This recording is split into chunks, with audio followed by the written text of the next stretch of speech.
Bentar.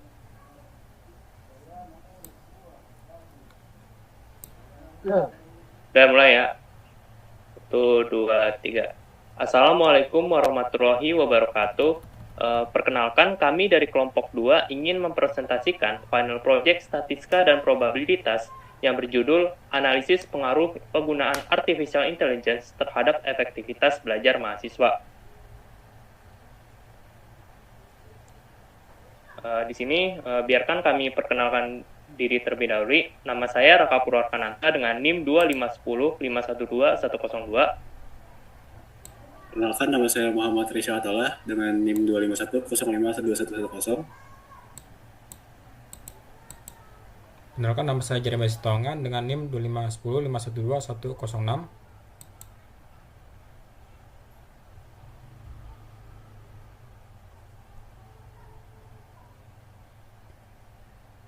Perkenalkan, nama saya Iman Rizal Ramdan dengan NIM 25105121135.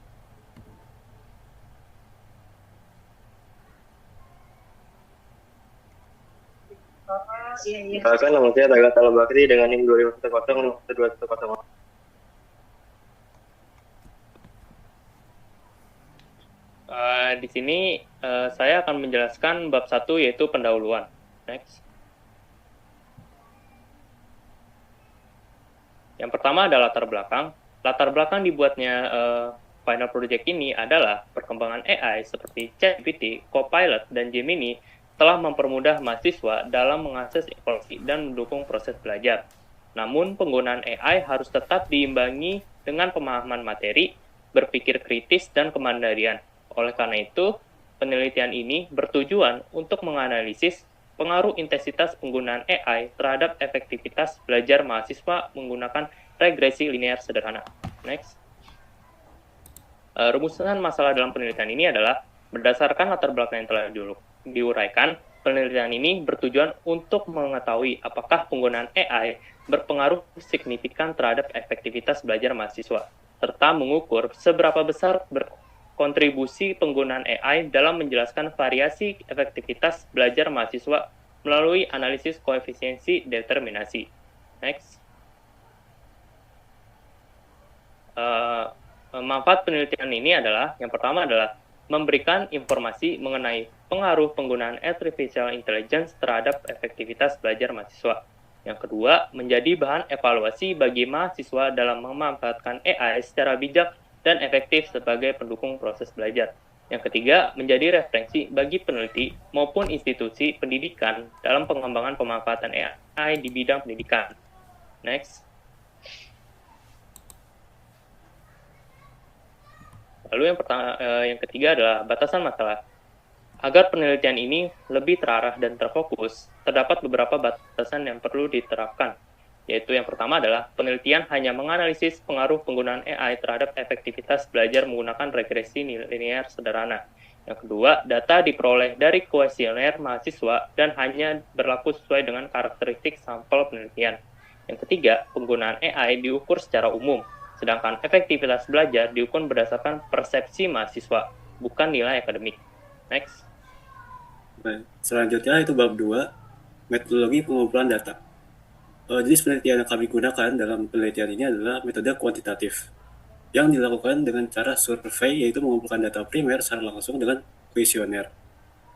Data yang dihasilkan dari responden tersebut akan dianalisis secara statistik dengan menggunakan metode regresi linear sederhana untuk menguji seberapa pengaruh persepsi mahasiswa mengenai penggunaan AI terhadap efektivitas belajar mereka. Untuk populasi yang kami ambil yaitu seluruh mahasiswa di Indonesia, dengan sampel yang kami ambil adalah 55 mahasiswa. Variabel yang kita gunakan yaitu adalah variabel X dan Y. Untuk variabel X di sini adalah penggunaan artificial intelligence atau AI. Di sini didefinisikan sebagai intensitas dan cara mahasiswa dalam memanfaatkan teknologi AI untuk mendukung kegiatan belajar. Kemudian untuk variabel Y, efektivitas belajar mahasiswa. Di sini didefinisikan sebagai persepsi mahasiswa terhadap peningkatan kualitas dan produktivitas belajar. Instrumen penelitian. Di sini instrumen penelitian kami menggunakan 5 tingkatan yang dikembangkan berdasarkan indikator penelitian. Kuesioner ini akan dibagi menjadi dua, yang masing-masing variabel terdiri dari 6 pertanyaan. Pernyataan kuesioner disusun menjadi dua, yaitu variabel X penggunaan AI, yang mana isinya itu frekuensi penggunaan, tujuan penggunaan, dan kemudahan akses. Efektivitas belajar untuk variabel Y, isinya itu pemahaman materi, produktivitas, dan efisiensi waktu. Berikut adalah instrumen penelitian kami dari variabel X dan variabel Y. Selanjutnya, yaitu terdapat teknik pengumpulan data yang kami gunakan. Teknik pengumpulan data yang kami gunakan untuk memperoleh data-data tersebut adalah dengan menggunakan kuesioner Google Form yang dibagikan melalui pesan singkat dan media sosial. Ini kami pilih karena lebih efisien dan mudah untuk proses rekapitulasi. Tahapan pelaksanaannya mencakup penyusunan isu problem, penyebaran tautan, pengisian secara sukarela oleh responden, kemudian adalah pengunduhan data ke format Excel setelah target responden tercapai. Kemudian data akan diolah secara manual maupun menggunakan software SPSS khusus untuk keperluan analisis akademik. Teknik analisis data yang kami gunakan adalah metode regresi linear sederhana. Teknik ini dilakukan secara dua tahap, yaitu secara manual dan dengan menggunakan software IBM SPSS Statistik. Penyusunan tabel perhitungan itu terdiri dari sigma X, sigma Y, sigma XY, atau sigma X kali Y, sigma X kuadrat, sigma Y kuadrat, rata-rata dari X dan rata-rata dari Y, koefisien regresi B, dan konstanta A untuk menghasilkan persamaan regresi, yaitu P sama A plus BX. Kemudian adalah uji signifikansi atau uji T, yaitu menguji koefisien regresi untuk memastikan apakah hubungan linear yang signifikan antara variabel X dan variabel Y. Kemudian uji F, ANOVA, merupakan uji kelayakan model dengan menyusun tabel ANOVA yang memuat nilai DKREG, DKRES, RKREG, RKRES, dan F hitung.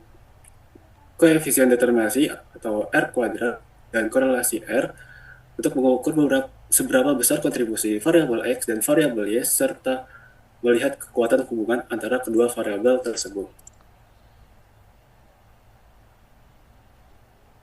Selanjutnya di sini saya akan menjelaskan bab 3, yaitu analisis data dan perhitungan. Pertama adalah penyajian data. Di sini data yang kami gunakan adalah data primer dari 55 responden mahasiswa, dikumpulkan melalui kuesioner Google Form dengan 12 pernyataan, 6 untuk variabel penggunaan AI, dan 6 untuk efektivitas belajar menggunakan skala Likert 1 sampai dengan 5. Dan diperoleh dari hasil Google Form, yaitu total X sebesar 1.389, total Y yaitu 1.298. Di sini sigma yaitu berarti semua X dan Y itu ditambah, dan jumlah respondennya adalah 55 orang. Selanjutnya adalah perhitungan manual, yaitu non-SPSS, SPSS, yaitu tabel perhitungannya yang pertama.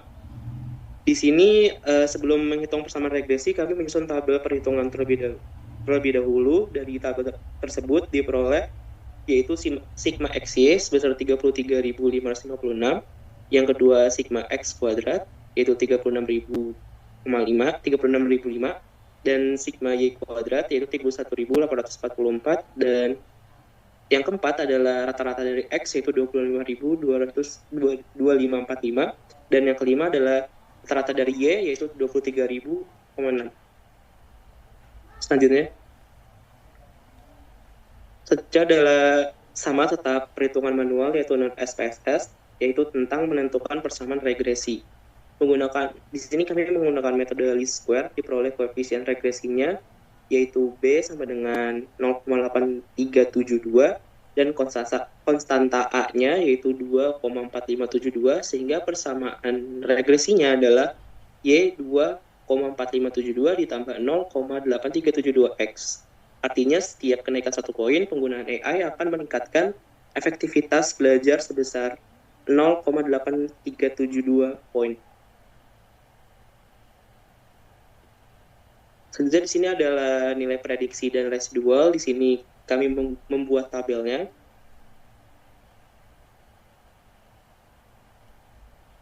Next.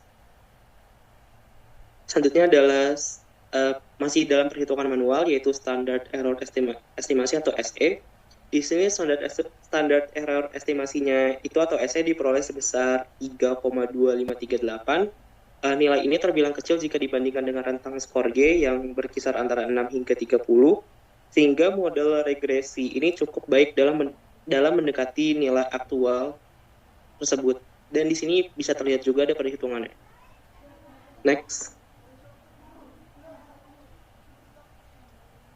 Tetap di perhitungan manual, di sini kita menguji signifikansi koefisien regresi atau UJT. Jadi UJT itu dilakukan untuk menguji signifikansi koefisien regresinya itu sendiri, diperoleh T hitung yaitu sebesar 7,8261, sedangkan T tabelnya pada alfanya adalah 0,05 dengan DF-nya yaitu 53 adalah akar dari 2,006, karena T hitung lebih besar daripada T tabel, maka H0 itu ditolak. Artinya terdapat hubungan linear yang signifikan antara penggunaan AI dan efektivitas belajar dari mahasiswa itu sendiri. Next. Selanjutnya adalah uji signifikansi model regresi atau uji F ataupun ANOVA. Di sini uji F itu dilakukan untuk menguji kelayakan model secara keseluruhan. Jadi di sini ada F hitung yaitu 61,25, lebih besar dari F tabel yaitu 4,02, sehingga 0 ditolak dan model regresi dinyatakan layak dan signifikan untuk diuji.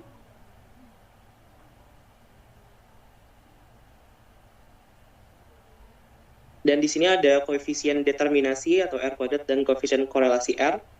Di sini nilai R kuadratnya itu 0,5361, menunjukkan bahwa 53,61% variasi efektivitas belajar dapat dijelaskan oleh penggunaan AI itu sendiri. Sisanya dipengaruhi faktor lain.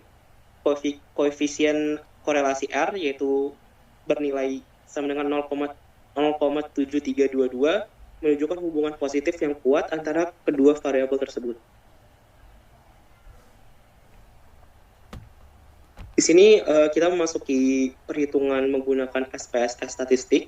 Yang pertama di sini ada scatter plot. Di sini dihasilkan bahwa scatter SPSS ini tuh menunjukkan pola sebaran data yang linear positif, yaitu ke atas dan lurus, ke kanan atas dan lurus, mengonfirmasi bahwa regresi linear sederhana sudah tepat digunakan dalam kasus ini. Selanjutnya adalah model summary dan tabel ANOVA. Di sini ada output SPSS-nya, menghasilkan R sama dengan 0,732, R square-nya itu R kuadrat itu 0,536, dan standar error-nya itu 3,256. Pada tabel ANOVA, F hitungnya itu dihasilkan 61,248 dengan SIG-nya kurang dari 0,001, dan model signifikannya pada alfa sama dengan 0,05.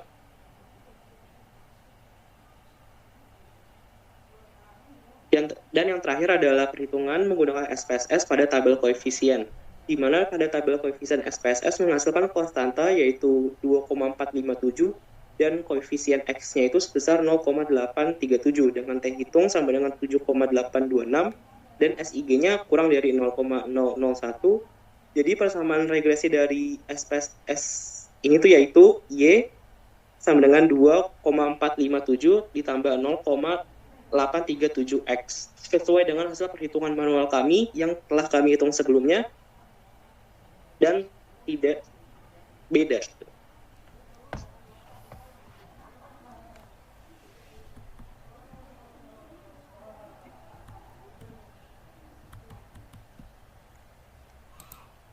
Lalu bab 4 ada hasil dan pembahasan.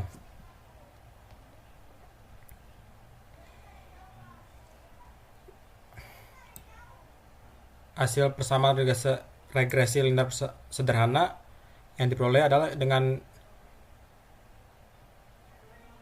IETOPI 24572 ditambah 0,87372 dan konstanta A bernilai 2,4572 yang berarti estimasi tingkat efektivitas belajar adalah sebesar angka tersebut jika tidak ada AI sama sekali, X bernilai 0. Lalu ada koefisien regresi B bernilai positif 0,8372 yang berarti setiap peningkatan 1 poin pada skor penggunaan AI akan meningkatkan skor efektivitas belajar Y sebesar 0,8372 poin. Jadi kesimpulannya terdapat hubungan yang searah di mana semakin tinggi intensitas penggunaan AI oleh mahasiswa, maka semakin tinggi pula tingkat efektivitas belajarnya. Lalu ada signifikasi pengaruh X terhadap Y. Uji T dengan 7,826 terbukti lebih besar dari T tabel 2006 pada taraf A 0,05 dengan nilai signifikasi 00 lebih kecil dari 0,05 karena H0 ditolak dan H1 diterima. Kesimpulannya terdapat pengaruh signifikan dari penggunaan AI terhadap efektivitas belajar mahasiswa. Lalu ada uji kelayakan model F ANOVA, nilai F hitung 61,25 lebih besar dari F tabel 402 dengan tingkat kesignifikan lebih kecil dari 0,01. Jadi kesimpulannya model yang dihasilkan berstatus fit dan layak digunakan untuk memprediksi tingkat efektivitas belajar mahasiswa berdasarkan penggunaan AI mereka.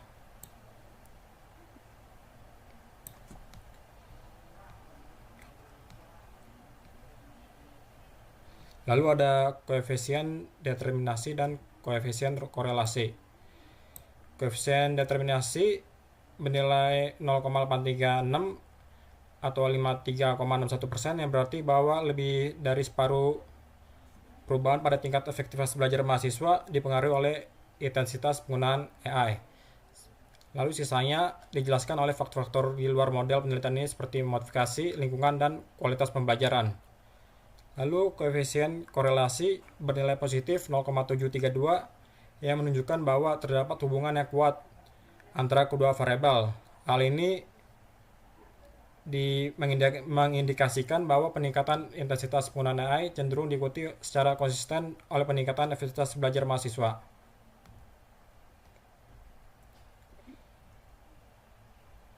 Lalu perbandingan hasil perhitungan manual dan SPSS.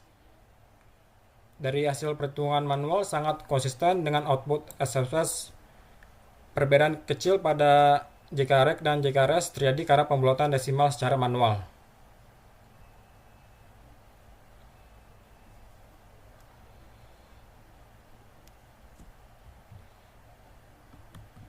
Selanjutnya kita masuk ke bab 5 atau kesimpulan. Yang pertama adalah dari pengaruh signifikan. Uji T dan uji F membuktikan bahwa penggunaan AI pengaruh signifikan terhadap efektivitas belajar.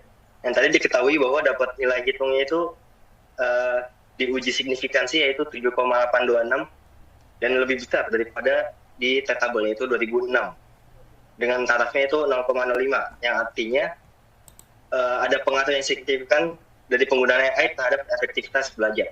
Dan itu berlaku juga ke uji F. Selanjutnya ada persamaan regresi dengan persamaan Y sama dengan 2,4572 sebagai konstantanya dan 0,8372 sebagai koefisien dari X-nya. Diketahui bahwa kenaikan 1 poin AI meningkatkan 0,8372 poin efektivitas belajar. Jadi semakin tinggi poin AI yang didapatkan, maka semakin kuat juga bahwa ikatan antara penggunaan AI dan efektivitas belajar. Selanjutnya ada determinasi, koefisien determinasi atau rotasinya adalah R kuadrat. AI memengaruhi sekitar 0,536 atau 53,6% efektivitas belajar mahasiswa, sedangkan sisanya 6,4% dipengaruhi oleh faktor lain, kayak misalnya lingkungan dan motivasi belajar. Selanjutnya ada koefisien korelasi dengan notasi R. Hubungan kedua variabel tergolong kuat dan searah atau positif dengan nilai sekitar 0,732. Tadi udah diuji dan diketahui bahwa hubungan antara efektivitas belajar dan penggunaan AI cukup kuat dan searah. Yang terakhir adalah validitas hitungan. Perhitungan secara manual dan output dari SPSS itu konsisten, membuktikan perhitungan valid secara metodologis. Yang tadi di slide sebelumnya itu diketahui bahwa hitungan dari SPSS dan hitungan secara manual nggak beda jauh. Artinya perhitungan itu teruji secara valid dan transparan dan bagus lah intinya. Terakhir ada saran di slide selanjutnya. Yang pertama adalah saran bagi mahasiswa. Mahasiswa harus menggunakan AI secara bijak sebagai alat bantu belajar tanpa mengurangi daya berpikir kritis dan kemandirian. Selanjutnya, bagi institusi dan pengajar, jadikan hasil penelitian ini sebagai dasar perumusan kebijakan akademik dan integrasikan AI secara struktur untuk meningkatkan kualitas pembelajaran. Yang terakhir, untuk peneliti selanjutnya, bahwa mereka harus memperluas cakupan penelitian dengan menambahkan variabel baru, misalnya motivasi atau literasi digital, dan gunakan metode analisa yang lebih kompleks, seperti regresi yang berganda.